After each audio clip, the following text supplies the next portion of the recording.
Welcome to Korean Mallus. Mister bad എന്ന ഡ്രാമയുടെ 8ാമത്തെ എപ്പിസോഡിന്റെ തുടക്കത്തിൽ ലിഫ്റ്റിനുള്ളിൽ കുടുങ്ങിയ നാൻസിങ് പുറത്തിറങ്ങാൻ മറ്റൊന്ന് വഴിയൊന്നും കാണാത്തതിനാൽ ഷാവോദിയെ അവിടേക്ക് സമൺ ചെയ്താലെന്ന് ആദ്യം വിചാരിച്ചെങ്കിലും ബോസിനോട് എന്ത് എക്സ്പ്ലനേഷൻ നൽകുമെന്ന് അറിയാത്തത് കൊണ്ട് അത് വേണ്ടെന്ന് വയ്ക്കുന്നു. ഷാവോദി അതിനുള്ളിൽ നടക്കുന്നതെല്ലാം കണ്ട് രസിച്ചിരിക്കുകയാണെന്ന് അവൾ അറിയുന്നില്ലല്ലോ. പവർ ഓഫ് ചെയ്ത് അവരെ ലിഫ്റ്റിനുള്ളിൽ കുടുക്കിയത് അവനാണ്. എന്നിട്ട് സെക്യൂരിറ്റി റൂമിലിരുന്ന് അവിടെ ഉണ്ടായിരുന്ന സെക്യൂരിറ്റിയെ ബോധം കെടുത്തിയ ശേഷം CCTVയുടെ അവൻ നിരീക്ഷിച്ചുകൊണ്ടിരിക്കുകയാണ്. ഇതെല്ലാം അവൻ്റെ വമ്പൻ പ്ലാനിങ്ങിന്റെ ഭാഗമായിരുന്നു. ഇങ്ങനെ അപകടകരമായ സിറ്റുവേഷനിൽ പെടുമ്പോൾ കൂടെയുള്ള ആളിനെ സ്വാഭാവികമായും ആശ്രയിക്കുമല്ലോ. അവർക്കിടയിൽ അങ്ങനെയെങ്കിലും ഒരു കണക്ഷൻ ഉണ്ടാക്കിയെടുക്കുകയാണ് അവൻ്റെ ലക്ഷ്യം. ഈ ഉദ്ദേശത്തോടെ തന്നെയാണ് അവൻ അവളെ സീഷൻ ഇഷ്ടപ്പെടുന്ന രീതിയിലുള്ള ഡ്രസ്സൊക്കെ ധരിപ്പിച്ച് വിട്ടത്. അവർ തമ്മിൽ അടുപ്പത്തിലാകുന്നത് വെയിറ്റ് ചെയ്ത് ആകാംക്ഷയോടെ ഇരിക്കുകയാണ് അവൻ. പുറത്തിറങ്ങാൻ വഴിയൊന്നുമില്ലെന്ന് തോന്നിയപ്പോൾ നമ്മൾ കുറച്ച് സമയം ഇവിടെ കാത്തിരിക്കേണ്ടി വരുമെന്നാണ് തോന്നുന്നത് എന്നവൾ ബോസിനെ അറിയിക്കുന്നു. അവളുടെ കയ്യിൽ വെള്ളമുണ്ടെന്ന് അവൻ ചോദിക്കുന്നുണ്ട്. ഇല്ല എന്നവൾ പറഞ്ഞപ്പോഴാണ് ബാഗിലിരിക്കുന്ന ഷാമ്പയിൻ അവൻ കണ്ടത്. അവൾക്ക് തടയാൻ കഴിയുന്നതിന് മുമ്പേ അവനത് ബലമായി തട്ടിയെടുത്ത് കുടിക്കാൻ തുടങ്ങുന്നു. അതുകൂടി കണ്ടതോടെ ഞാൻ പ്രതീക്ഷിച്ചതിനേക്കാൾ വേഗത്തിൽ കാര്യങ്ങൾ മുന്നോട്ട് പോകുന്നുണ്ടെന്ന് ഷാവോദി സന്തോഷത്തോടെ വിചാരിക്കുന്നു. നാൻസിങ് ഒരു വിധത്തിൽ അവൻ്റെ കയ്യിൽ നിന്ന് കൊപ്പി പിടിച്ച് വാങ്ങുന്നു. എനിക്ക് ഇഷ്ടമാണെന്ന് നീ വിചാരിക്കുന്നുണ്ടായിരിക്കും, പക്ഷേ എനിക്ക് അവളെ ഇഷ്ടമല്ല. അവളെ ഇഷ്ടപ്പെടുന്നത് എൻ്റെ ഒരു ഫ്രണ്ടാണ് എന്ന് പറഞ്ഞ് സീഷൻ എയുടെ ഒരു ടോപ്പിക് എടുത്തിടുന്നു. അതിനെക്കുറിച്ച് കൂടുതലൊന്നും കേൾക്കാതെ ഇരിക്കുന്നതാണ് നല്ലത് എന്ന് നാൻസിങ്ങിന് തോന്നിനാൽ അവൻ കൂടുതലൊന്നും പറയാതിരിക്കാൻ വേണ്ടി അവൾ ഉറങ്ങുന്ന പോലെ കണ്ണടച്ചിരിക്കുന്നു. അവൻ തട്ടി വിളിച്ചിട്ടൊന്നും അവൾ കണ്ണു തുറക്കുന്നില്ല. അവൾക്കെന്തോ അപകടം പറ്റിയതാണെന്ന് കരുതി അവൻ അവളെ വീണ്ടും വീണ്ടും കുലുക്കി വിളിക്കുന്നു. നാൻസിങ് മസിൽ പിടിച്ച് ഉറക്കം നടിച്ചു തന്നെ ഇരിക്കുകയാണ്. അവരുടെ ഇപ്പോഴത്തെ ഇരിപ്പ് CCTVയിലൂടെ കണ്ട ഷാവോദിക്ക് തോന്നിയത് സീഷൻ അവളെ കിസ് ചെയ്യുകയാണെന്നാണ്. അതോടെ അവൻ നിരീക്ഷണമൊക്കെ അവസാനിപ്പിച്ച് ദേഷ്യപ്പെട്ട് എഴുന്നേറ്റ് അവിടേക്ക് പോകുന്നുണ്ട്. പവറൊക്കെ ഓണാക്കി ലിഫ്റ്റ് തുറന്ന് തറയിൽ ബോധം കെട്ടതുപോലെ കിടക്കുന്ന നാൻസിങ്ങിനെ പിടിച്ചെഴുന്നേൽപ്പിച്ച് അവൻ പുറത്തേക്ക് കൊണ്ടുപോകുന്നു. ബോസിനെ കാറിൽ കയറ്റി വിട്ടിട്ട് വരാമെന്ന് അവൾ പറഞ്ഞപ്പോൾ ഞാൻ തനിച്ച് പോയിക്കോളാമെന്ന് പറഞ്ഞ് സീഷൻ പുറത്തേക്ക് ഇറങ്ങിപ്പോകുന്നു. ഫോൺ വിളിക്കുകയോ സമൺ ചെയ്യുകയൊന്നും ചെയ്യാതെ ഷാവോദി അവിടെ കണ്ടപ്പോൾ ഇതെല്ലാം അവൻ്റെ പ്ലാനിങ് ആയിരുന്നു എന്ന് നാൻസിങ്ങിന് മനസ്സിലാകുന്നു. നീ എന്താണ് ഇങ്ങനെയൊക്കെ ചെയ്തത് എന്നവൾ ചോദിച്ചപ്പോൾ അവൻ അവളുടെ കയ്യിൽ പിടുത്തം വിട്ട് ഉത്തരം പറയാതെ അവിടെ നിന്ന് ഓടിയെങ്കിലും കുറച്ച് മുന്നോട്ട് ചെന്നപ്പോൾ കാൽ വഴുതി വീഴുന്നുണ്ട്. നാൻസിങ് ഓടി അവൻ്റെ പുറകെ എത്തുന്നു. അവൻ ആകെ ചമ്മിക്കിടക്കുകയാണെങ്കിലും എഴുന്നേറ്റ് നിന്ന് അവളോട് തർക്കിക്കുന്നു. ഞാൻ സമയത്തെത്തിയില്ലായിരുന്നെങ്കിൽ ഇപ്പോൾ കാണാമായിരുന്നു എന്നവൻ പറഞ്ഞപ്പോൾ നീ ഞങ്ങളെ തെറ്റിദ്ധരിച്ചിരിക്കുകയാണ്. അദ്ദേഹത്തിന് എന്നെ ഇഷ്ടമല്ല, അദ്ദേഹം മറ്റൊരാളെ ഇഷ്ടപ്പെടുന്നുണ്ടെന്ന് അവൾ പറയുന്നു. അതെന്തായാലും നന്നായി, അല്ലെങ്കിലും നീ അവനെ ഇഷ്ടപ്പെടേണ്ട, അവൻ നിനക്കൊട്ടി ചേരില്ല എന്നവൻ പറയുന്നു. അതെന്താണ് നീ അങ്ങനെ പറഞ്ഞത്? അവനെന്താ ഒരു കുഴപ്പം? പണക്കാരനാണ്, കാണാൻ സുന്ദരനാണ്, പ്രശസ്തനാണ്, അങ്ങനെ എല്ലാ രീതിയിലും എന്നേക്കാൾ വളരെ മികച്ച ആളാണ്. എന്നെപ്പോലെ ഒന്നുമല്ലാത്ത ഒരാൾക്ക് അവൻ ചേരില്ല എന്ന് ഏത് രീതിയിലാണ് നീ പറയുന്നത് എന്നവൾ ചോദിക്കുന്നു. നീ ഒന്നുമല്ല എന്നാര് പറഞ്ഞു? അവനേക്കാൾ കൂടുതൽ പണവും പ്രശസ്തിയും ഉണ്ടെന്ന് കരുതി അവൻ സ്നേഹിക്കപ്പെടാൻ യോഗ്യനാണ് എന്ന് അതിന് അർത്ഥമില്ല. നീ വളരെ നല്ലവളാണ്, കാണാനും നിനക്കെന്താണ് കുഴപ്പം? സൗന്ദര്യത്തിലും അവൻ നിന്റെ ഏഴലെത്തില്ല എന്നവൻ അവളുടെ കവളിൽ പിടിച്ചിട്ട് പറയുന്നു. അവൻ തന്നെ പൊഴുതി പറയുന്നത് കേട്ട് അമ്പരം നിൽക്കുകയാണ് നാൻസി. ഞാൻ സുന്ദരിയാണെന്നാണോ നീ പറയുന്നതെന്ന് അവൾ ചോദിച്ചപ്പോഴാണ് അത്രയും തന്നെ പറഞ്ഞുകൊണ്ട് നിന്നതിനെക്കുറിച്ച് അവന് ബോധം വന്നത്. അങ്ങനെയല്ല ഞാൻ ഉദ്ദേശിച്ചത്. നിന്നെ അവൻ ഇഷ്ടപ്പെടുന്ന രീതിയിൽ ഞാൻ മാറ്റിയെടുത്തത് കൊണ്ടാണ് അവൻ ഞാനൊരിക്കൽ ചൂണ്ടയിൽ കൊത്തിയത്. അതെൻ്റെ മിടുക്കാണ് എന്നൊക്കെ അവൻ പറഞ്ഞപ്പോഴാണ് ഡ്രസ്സ് വാങ്ങി തന്നതൊക്കെ ഈ ഉദ്ദേശത്തിലായിരുന്നു എന്ന് അവൾക്ക് മനസ്സിലായത്. നീ എന്നോട് കള്ളം പറഞ്ഞതാണല്ലേ?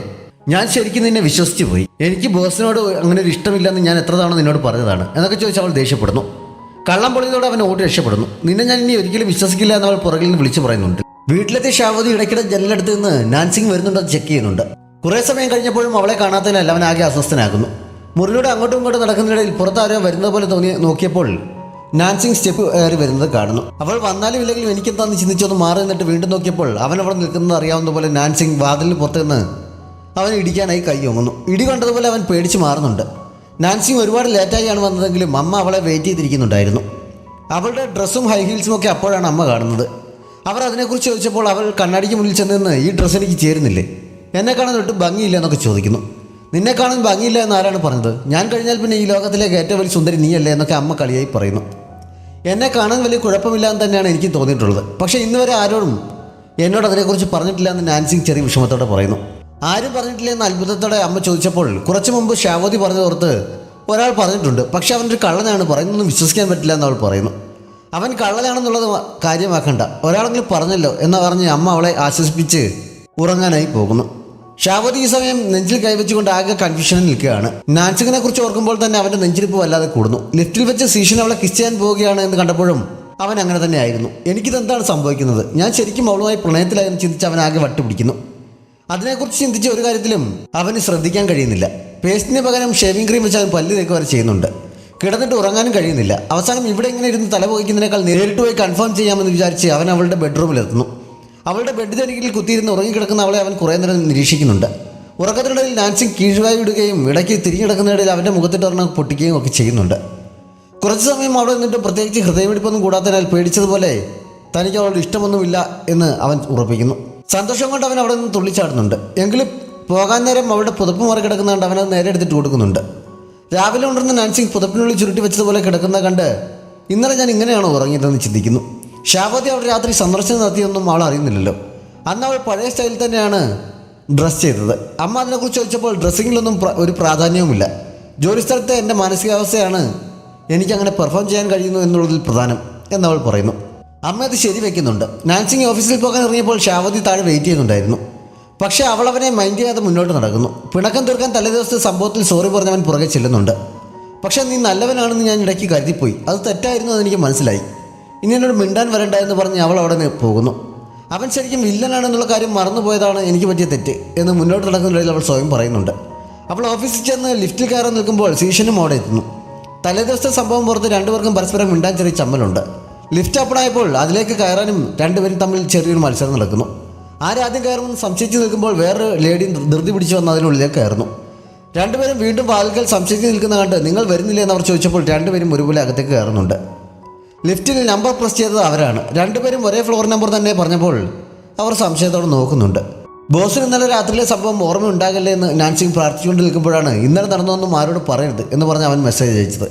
അവൾ ഓക്കെ പറഞ്ഞപ്പോൾ പ്രത്യേകിച്ച് ഇക്കാര്യം അറിയുകയോ ചെയ്യരുത് എന്ന് അവൻ വീണ്ടും മെസ്സേജ് അയക്കുന്നു. മാറിയും തിരിഞ്ഞും രണ്ടുപേരുടെയും ഫോണിൽ മെസ്സേജ് വന്ന ശബ്ദം കേട്ട് ലിഫ്റ്റിൽ നിന്ന സ്ത്രീ സംശയത്തോടെ രണ്ടുപേരെയും നോക്കുന്നുണ്ട്. ബോയ് ഫ്രണ്ട് പ്രപ്പോസ് ചെയ്ത് കാണുമെന്ന് തന്നെയായിരുന്നു അന്നും സീഷൻ ചിന്തിച്ചുകൊണ്ടിരുന്നത്. പ്രപ്പോസ് ചെയ്യാൻ തുടങ്ങിയപ്പോൾ ബിസിനസ് പറഞ്ഞുകൊണ്ടിരുന്ന അവനെ മടുപ്പിക്കുന്ന കാരണം അവൻ തൽക്കാലം അത് ചെയ്യേണ്ടെന്ന് വിചാരിക്കുന്നു. അങ്ങനെ സംഭവിക്കാതെ അവൻ ശരിക്കും പ്രപ്പോസ് ചെയ്തതും പക്ഷേ റിജക്റ്റ് ചെയ്യുന്നതും അങ്ങനെയല്ലാതെ റിജക്റ്റ് ചെയ്യാതെ റിങ് സ്വീകരിക്കുന്നതുമൊക്കെ പല രീതിയിൽ അവൻ ഭാവനയിൽ കണ്ടു നോക്കുന്നുണ്ട്. ഷാവതിയും ആകെ മൂഡ് ഓഫ് ആയിരുന്നു. നീ നല്ലവനാണെന്ന് ഞാൻ കരുതിയ തെറ്റിപ്പോയെന്ന് നാൻസി പറഞ്ഞിട്ട് പോയത് അവൻ വല്ലാതെ ഫീൽ ചെയ്യുന്നുണ്ട്. ഞാൻ എങ്ങനെയാണെന്ന് എനിക്കറിയാം, നിന്നെ ബോധിപ്പിക്കേണ്ട ആവശ്യമൊന്നുമില്ല, നിന്റെ നല്ലതിന് വേണ്ടിയാണ് ഞാൻ അങ്ങനെ ചെയ്തത് എന്നൊക്കെ അവൻ അവിടെ ഇരുന്ന് തനിച്ചും ഇടയ്ക്ക് അവൾ നൽകിയ പാവയോടും സംസാരിക്കുന്നുണ്ട്. നാൻസിങ്ങും അത്ര നല്ല മൂഡിലായിരുന്നില്ല. തലേദിവസത്തെ സംഭവം രഹസ്യമായി സൂക്ഷിക്കണമെന്ന് ബോസ് പറഞ്ഞത് അവളെ ആകെ ടെൻഷൻ അടിപ്പിക്കുന്നു. അബദ്ധത്തിൽ അങ്ങനെ വായിൽ നിന്ന് വീട് പോയാൽ എന്തായിരിക്കും അതിൻ്റെ പ്രത്യാഘാതം എന്നൊക്കെ ചിന്തിച്ച് അവൾക്ക് വട്ടുപിടിക്കുന്നു. ഈ ആണുങ്ങൾ വലിയ തലവേദന കടലോ എന്ന് അവൾ അറിയാതെ പറഞ്ഞു പോകുന്നുണ്ട്. അവളുടെ ഡിപ്പാർട്ട്മെന്റിലെ ബാക്കിയുള്ളവർ അത് കേട്ട് ഏതാണ് നിനക്ക് ഇത്ര പ്രശ്നമുണ്ടാക്കുന്നതെന്ന് ചോദിക്കുന്നു.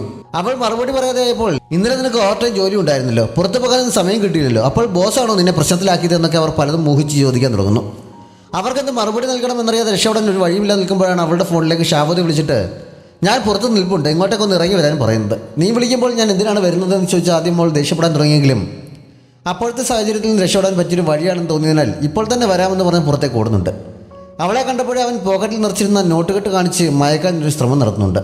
ലഞ്ച് വാങ്ങിത്തരാമെന്നൊരു ഓഫറും വയ്ക്കുന്നു. നീ പറയുന്നൊന്നും ഇനി ഞാൻ വിശ്വസിക്കില്ല എന്ന് പറഞ്ഞതല്ലേ, അതുകൊണ്ട് ഞാൻ വരുന്നില്ല എന്ന് പറഞ്ഞ് അവൾ അകത്തേക്ക് പോകാൻ തുടങ്ങിയപ്പോൾ വെറും ഒരു ലഞ്ചല്ലേ, ഞാൻ നിന്നെ വിൽക്കാൻ കൊണ്ടുപോകുമെന്നും അല്ലല്ലോ എന്നവൻ ചോദിക്കുന്നു. നീ ആയതുകൊണ്ട് ചിലപ്പോൾ അതും ചെയ്തെന്ന് വരും, വിശ്വസിക്കാൻ പറ്റില്ല എന്നവൾ പറയുന്നു. നേരായ വഴിയിലൂടെ അവൾ വരില്ല എന്ന് മനസ്സിലായപ്പോൾ അവനൊരു പെൻഡ്രൈവ് കാണിച്ചിട്ട് ബ്ലാക്ക് മെയിൽ ചെയ്യാൻ തുടങ്ങുന്നു. ഇന്നലെ രാത്രി നീയും ബോസ് ലിഫ്റ്റിലുണ്ടായിരുന്നപ്പോഴത്തെ CCTV ഫുട്ടേജാണിത്, വേണമെങ്കിൽ ഇത് ഞാൻ മറ്റുള്ളവരെ കാണിക്കാമെന്നവൻ പറയുന്നു. അല്ലെങ്കിൽ തന്നെ ഓഫീസിലുള്ളവർ ബോസിനെയും മോളെയും ചേർത്ത് കുറച്ച് മുമ്പ് വെറുതെ ഓരോന്ന് പറഞ്ഞതേ ഉള്ളൂ, ഇനി ഇതും കൂടി ആയാൽ അടിപൊളിയായിരിക്കുമെന്ന് അറിയാവുന്നത് കൊണ്ട് നാൻസി അവൻ്റെ കൂടെ ലഞ്ച് കഴിക്കാൻ ചെല്ലുന്നു.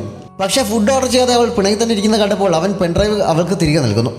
നീ ഇതിൻ്റെ വേറെ കോപ്പി എടുത്ത് വെച്ചിട്ടുണ്ടെങ്കിലോ എന്ന് ചോദിച്ച് അവൾ അത് വാങ്ങാൻ തയ്യാറാകുന്നില്ല. വേറെ ഇല്ല എന്നവൻ പറഞ്ഞിട്ട് അവളത് വിശ്വസിക്കാതെ ആയപ്പോൾ അവൻ എഴുന്നേറ്റ് നിന്ന് പ്രതിജ്ഞ എടുക്കുന്ന പോലെ എൻ്റെ കയ്യിൽ ഈ ഒരു കോപ്പി മാത്രമേ ഉള്ളൂ എന്ന് ഉറക്കെ പറയുന്നു.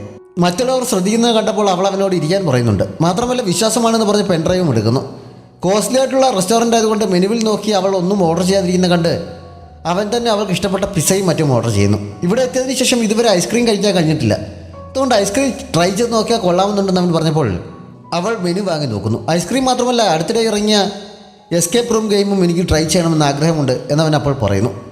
അവിടെ ഐസ്ക്രീമിന് വലിയ വിലയായതിനാൽ നമുക്ക് വീടിനകത്തുള്ള റെസ്റ്റോറൻറ്റിൽ നിന്ന് വാങ്ങാം, നല്ല ടേസ്റ്റുമാണെന്ന് അവൾ പറയുന്നു. ആ സമയത്താണ് സിസി അവളെ ഫോൺ ചെയ്തിട്ട് ഹാവയുടെ ബ്രദർ വിദേശത്ത് നിന്ന് വന്നിട്ടുണ്ട്, ഇന്ന് രാത്രി ഡിന്നറിന് ക്ഷണിച്ചിട്ടുണ്ട്, നിനക്ക് കൂടി വരാൻ പറ്റുമെന്ന് ചോദിക്കുന്നത്. നാൻസി ആദ്യം ഒഴിഞ്ഞു മാറാൻ നോക്കിയെങ്കിലും അവൻ്റെ ബ്രദർ നല്ല സുന്ദരനാണ്, വെറുതെ ഒന്ന് പരിചയപ്പെട്ട് നോക്കാൻ സിസി പറഞ്ഞപ്പോൾ എങ്കിൽ ഞാനും കൂടി വരാമെന്ന് സമ്മതിക്കുന്നു. നാൻസി ഏതോ സുന്ദരനെ കാണാൻ പോവുകയാണെന്ന് കേട്ടത് ഷാവോദിയെ അസ്വസ്ഥനാക്കുന്നുണ്ടെങ്കിലും അത് പുറത്ത് കാണിക്കാതെ നീ അവനുമായി സെറ്റാവുകയാണെങ്കിൽ എനിക്ക് എത്രയും പെട്ടെന്ന് തിരികെ പോകാമല്ലോ എന്നവൻ പറയുന്നു. ലഞ്ച് ടൈം കഴിയാറായതുകൊണ്ട് ഐസ്ക്രീം നമുക്ക് പിന്നെ കഴിക്കാമെന്ന് പറഞ്ഞ് അവൾ വേഗം യാത്ര പറഞ്ഞ് പോകുന്നു. വൈകിട്ട് അവൾ പോകാനിരിക്കുന്ന ബ്ലൈൻഡ് ഡേറ്റിൻ്റെ കാര്യം ഓർത്ത് അവനാകെ കരി കയറുന്നുണ്ട്. ലഞ്ച് കഴിഞ്ഞ് മടങ്ങിയെത്തി കുറേ കഴിഞ്ഞപ്പോൾ സീഷൻ അവളെ ഓഫീസിലേക്ക് വിളിപ്പിക്കുന്നു. സംശയിച്ചാണ് അവൾ അങ്ങോട്ടേക്ക് ചെന്നത്. അവളെ പ്രതീക്ഷിച്ച് അവൻ വാതിൽക്കൽ തന്നെ നിൽക്കുന്നുണ്ടായിരുന്നു. അകത്ത് കയറി കഴിഞ്ഞപ്പോൾ ആരെങ്കിലും പ്രപ്പോസ് ചെയ്തോ, അവൾ അത് അംഗീകരിച്ചോ എന്നൊന്ന് അറിഞ്ഞു വരാൻ അവൻ അവളോട് പറയുന്നു. ഇതും എൻ്റെ ജോലിയുടെ ഭാഗമാണോ എന്നവൾ ചോദിച്ചപ്പോൾ നീ എൻ്റെ പേഴ്സണൽ അസിസ്റ്റൻ്റ് അല്ലേ, എൻ്റെ പ്രശ്നങ്ങൾ സോൾവ് ചെയ്യേണ്ടത് നിൻ്റെ ഉത്തരവാദിത്തമാണ് എന്നവൻ പറയുന്നു. നാൻസിങ് പുറത്തേക്ക് ഇറങ്ങി പോകാൻ തുടങ്ങിയെങ്കിലും തിരികെ ചെന്നിട്ട് ഇത് ശരിയാണെന്ന് എനിക്ക് തോന്നുന്നില്ല ബോസ്. ഇക്കാര്യം അറിയണമെന്നുണ്ടെങ്കിൽ മാഡത്തിനൊരു മെസ്സേജ് അയച്ചാൽ പോരെ. ഇങ്ങനെ വളഞ്ഞ വഴിയിലൂടെ പോകുന്ന ഒട്ടും ശരിയല്ല. ഞാനിതുവരെ പ്രേമിച്ചിട്ടൊന്നുമില്ലെങ്കിലും എൻ്റെ അഭിപ്രായത്തിൽ ഉള്ളിലുള്ള ഇഷ്ടം തുറന്നു പറയാൻ തൻ്റെ ഇടമില്ലാത്തവർ ഈ പണിക്ക് നടക്കാതിരിക്കുന്നതാണ് നല്ലത് എന്ന് പറഞ്ഞിട്ട് തിരിഞ്ഞു നടക്കുന്നു. എന്തോ ഓർത്തതുപോലെ വീണ്ടും തിരികെ ചെന്ന് ഞാൻ ബോസിൻ്റെ കാര്യമല്ല പറഞ്ഞത്, ബോസിൻ്റെ ഫ്രണ്ടിൻ്റെ കാര്യമാണ് എന്ന് പറഞ്ഞിട്ട് പോകുന്നു. ഫ്രണ്ടിനാണ് ഇഷ്ടമെന്നാണല്ലോ അവൻ അവളോട് പറഞ്ഞിരിക്കുന്നത്. വൈകിട്ട് അവൾ സിസി പറഞ്ഞതുപോലെ ഡിന്നറിന് ചെല്ലുന്നുണ്ട്. ബാർബിക്യൂ റെസ്റ്റോറൻ്റാണ് അവർ തിരഞ്ഞെടുത്തത്. സിസിയും ഹാവയും കൂടിയാണ് ഫുഡ് ചൂസ് ചെയ്യുന്നത്. നാൻസിക്ക് ഹാവയുടെ ബ്രദറിനോട് സംസാരിച്ചിരിക്കുകയാണ്. ഹാവയ്ക്ക് സിസിയെ ഇഷ്ടമാണ്, പക്ഷെ അവന് അത് തുറന്നു പറയാനുള്ള ധൈര്യമില്ല.